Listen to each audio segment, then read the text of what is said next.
তাহলে এই ডিজাইনটি অ্যাকচুয়ালি দেখতে ঠিক এরকম হবে। যখন আমরা স্লাইডের মধ্যে আসলে রান করব তখন এরকম চমৎকার একটা ইন্টারফেস দেখতে পারবো। চলুন আমরা তাহলে শুরু করি। সম্মানিত দর্শক, স্ক্রিনে যে আমরা ডিজাইনটি দেখতে পাচ্ছি সেটি সম্পূর্ণ পাওয়ার পয়েন্ট দিয়ে করা এবং চমৎকার ডিজাইনটি মাত্র কয়েক সেকেন্ডে আমরা তৈরি করতে পারবো।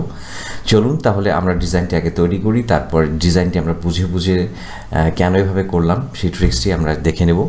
আর ট্রিক্সটি যদি আমরা বুঝতে পারি তাহলে এরকম নতুন নতুন ক্রিয়েটিভ অনেক কিছুই আমরা নিজেরা তৈরি করতে পারবো। আসলে কাজটি করার থেকে জরুরি হচ্ছে কাজটি বুঝে করা। তো আমরা আগে এমনিতেই করি, তারপরে বুঝবো। চলুন তাহলে শুরু করি। তো এই জন্য প্রথমেই আমি একটা নতুন স্লাইড নিচ্ছি এবং স্লাইডটি একটু গ্রে কালার করেছি ব্যাকগ্রাউন্ডটি। তো ব্যাকগ্রাউন্ডটি গ্রে কালার কোথা থেকে করতে হয় নিশ্চয়ই আপনারা সেটি জানেন। আমরা ডিজাইনে চলে যাব এবং ফরম্যাট ব্যাকগ্রাউন্ড থেকে ক্লিক করে এখান থেকে আমরা এখানে জাস্ট কালার এবং এখানে জাস্ট ক্লিক করলে এটি গ্রে কালার একটা ব্যাকগ্রাউন্ড অ্যাপ্লাই হবে। যাই হোক, এখন আমরা মূল কাজে চলে আসি। এখন আমরা ইনসার্ট থেকে চলে আসবো টেক্সট বক্সে এবং একটি টেক্সট বক্স আমরা ড্র করব এবং এখানে 15টি মাইনাস সাইন 1 2 3 4 5 6 7 8 9 10 11 12 13 14 15টি মাইনাস সাইন নিলাম। কেন নিলাম এগুলোর ব্যাখ্যা সবগুলো একসাথে দেব। আগে কাজটি করি। তারপর এটি ফন্ট সাইজটি আমরা একটু বাড়িয়ে নিলাম 160। তো এখানে একটু এরিয়াটা বড় হয়ে যাওয়ার কারণে আমি এটাকে জাস্ট একটু ড্র্যাগ করে নিলাম।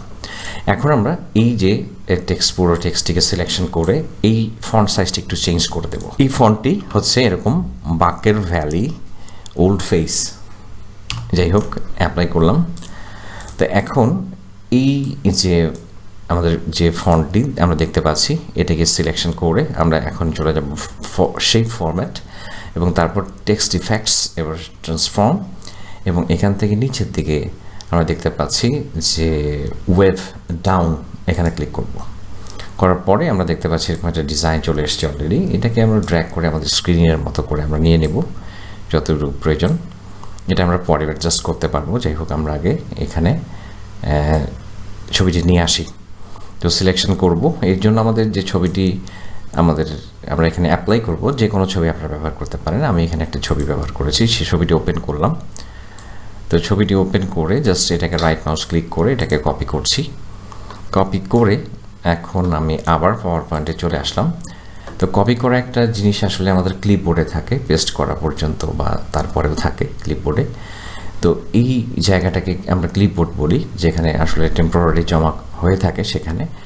তো এখন আমরা যেটি করবো, এটাকে সিলেকশন করে রাইট মাউস ক্লিক করে ফরম্যাট টেক্সট ইফেক্টস এখানে ক্লিক করে আমরা আসলে এই যে ফিলে চলে যাব, টেক্সট ফিল, এবং এখান থেকে পিকচার অর টিকচার ফিল এখানে ক্লিক করার সাথে সাথে ক্লিপবোর্ড সিলেকশন না করেও অটোমেটিকলি যদি না আসে ক্লিপবোর্ডে আমরা ক্লিক করে দেব। তাহলে দেখুন আমাদের ছবিটি ক্লিপবোর্ড থেকে আমাদের এখানে চলে এসছে চমৎকারভাবে। এবং আমরা চাইলে এটাকে একটু লম্বাটে করে দিতে পারি আমাদের প্রয়োজন মতো, যেরকম প্রয়োজন হয় যেখানে আমরা সেটি এখানে ব্যবহার করতে পারবো। তো এবার আমরা যদি এটিকে জাস্ট, তাহলে আমাদের প্রেজেন্টেশনটি এখন চমৎকার একটা লুক চলে আসছে এবং কয়েক সেকেন্ডের মধ্যে আমরা ডিজাইনটি করে ফেললাম। তো এখন আসলে এই যে কাজটি করলাম সেটির ব্যাখ্যাটা একটু দেওয়ার চেষ্টা করি। এখন টিউটোরিয়ালটি তাদের জন্য আসলে যারা আসলে বুঝতে চান আসলে ঘটনাটা কী হলো। তো মূলত প্রথমেই আমরা একটি টেক্সট বক্স নিয়েছিলাম। চলুন টেক্সট বক্স নিলাম। নেওয়ার পর আমি এখানে যে মাইনাস সাইন ইউজ করেছিলাম 15টি, 2 3 4 5 6 7 8 9 10 11 12 13 14 15, যাই হোক বেশি কম। আমরা যদি বেশি মাইনাস সাইন নিই তাহলে আমাদের পিকচারটি মাঝখানে রেখাগুলো বেশি হবে, একটু লম্বাটে ধরনের হবে। আর যদি আমরা কম নিই তাহলে এটি প্রশস্ত হবে এবং মাঝখানে স্পেসটা একটু বেশি দেখা যাবে। যাই হোক, তো আমরা এখানে এটি নেয়ার পরে আমরা যেটি করেছিলাম ফন্ট সাইজটিকে একটু বড় করে নিয়েছিলাম। ফন্ট সাইজটি বড় না করলে আসলে ছবিটিকে যখন আমরা টেনে ড্র্যাগ করে বড় করব তখন প্রপার শেপ আসবে না, এই জন্য আমরা এটাকে বড় করে নিয়েছিলাম। তারপরে ফন্টটি চেঞ্জ করার কারণ হচ্ছে, দেখুন এখন কিন্তু ফন্টটি যখন আমরা এখানে দিচ্ছি মাঝখানে কিন্তু স্পেসটা একটু বেশি। তো যখন আমরা ফন্টটাকে চেঞ্জ করব, আমি একটু দেখাই, যখন এভাবে যদি আমি ফন্টটিকে রাখি, এভাবে ফন্টটিকে রাখলে আসলে কি হতো, কেন আমি ফন্টটিকে চেঞ্জ করে নিয়েছিলাম। এভাবেই এবার রেখে দিচ্ছি। এভাবে রেখে দেওয়ার পর আমি এবার এটার মধ্যে কি করেছি, এটার মধ্যে টেক্সট ইফেক্ট দিয়েছি। টেক্সট ইফেক্টটা কীরকম ছিল, এরকম একটা ডিজাইন ছিল, জাস্ট এরকম একটা ডিজাইন হবে। তো জাস্ট আমরা একটা ডিজাইন দিয়ে দিলাম এরকম, আমরা দিয়েছিলাম এটি। ওকে, তো দেখুন এখন লক্ষ্য করুন, এখন যে ফন্টটি রয়েছে আর আমরা যে ফন্টটি দিয়েছিলাম সেই ফন্টটির নাম ছিল, সেই ফন্টটি দিয়ে যখন আমরা এটিকে অ্যাপ্লাই করব তখন পার্থক্যটি আপনারা বুঝতে পারবেন যে কেন আমি ফন্টটি দিয়েছিলাম। এখন যে স্পেস আর এখন যে স্পেস, এটি অ্যাপ্লাই করার পরে দেখুন এই মাঝখানে স্পেসটি কিন্তু কমে গেছে। তো এই কারণেই আসলে আমরা ফন্টটি চেঞ্জ করেছিলাম। তারপর আমরা এটিকে ড্র্যাগ করেছিলাম, ড্র্যাগ করে এটিকে লম্বা করেছিলাম। তো এরপর আমরা যেটি করেছিলাম, একটা ইমেজের আমাদের প্রয়োজন হয়েছিল। আপনারা যে কোনো ইমেজ ব্যবহার করবেন, ইমেজটিকে কপি করলেই এটি আসলে ক্লিপবোর্ডের মধ্যে আমাদের জমা হয়। যে কোনো কিছুই কপি করলে এটা ক্লিপবোর্ডে থাকে। এটা একটা টেম্পোরারি মেমোরি, সেখান থেকে আমরা পরবর্তীতে পেস্ট করি, ব্যবহার করি। তো সেখানে আসলে মূলত জমা হয়েছে। তো আমরা এখন এই যে টেক্সট, এই যে লেখাগুলোর মধ্যে আমরা ফিল করব। এখানে ফরম্যাট, আমরা এটাকে সিলেক্ট করে রাইট মাউস ক্লিক করে ফরম্যাট টেক্সট ইফেক্ট, টেক্সটের মধ্যে ইফেক্ট দিব। এখানে আমরা চলে আসবো যেটি ফিল।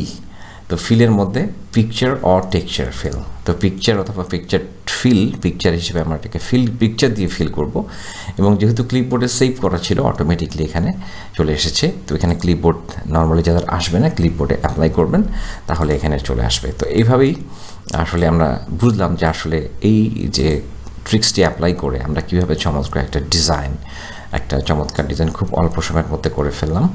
তাহলে এরকম আরও ট্রিক্স পেতে চাইলে, যদি আপনার ভালো লেগে থাকে, তাহলে অবশ্যই চ্যানেলটি অবশ্যই লাইক এবং কমেন্ট করে উৎসাহিত করবেন। এবং আপনি যদি চ্যানেলটি সাবস্ক্রাইব করে থাকেন, তাহলে আপনাকে অসংখ্য কৃতজ্ঞতা জ্ঞাপন করছি। এবং সেই সাথে আর যদি আপনি এখনও চ্যানেলটি সাবস্ক্রাইব না করে থাকেন, তাহলে চ্যানেলটি সাবস্ক্রাইব করার জন্য বিনীত অনুরোধ করছি। খুব ভালো থাকবেন, আজ এ পর্যন্তই।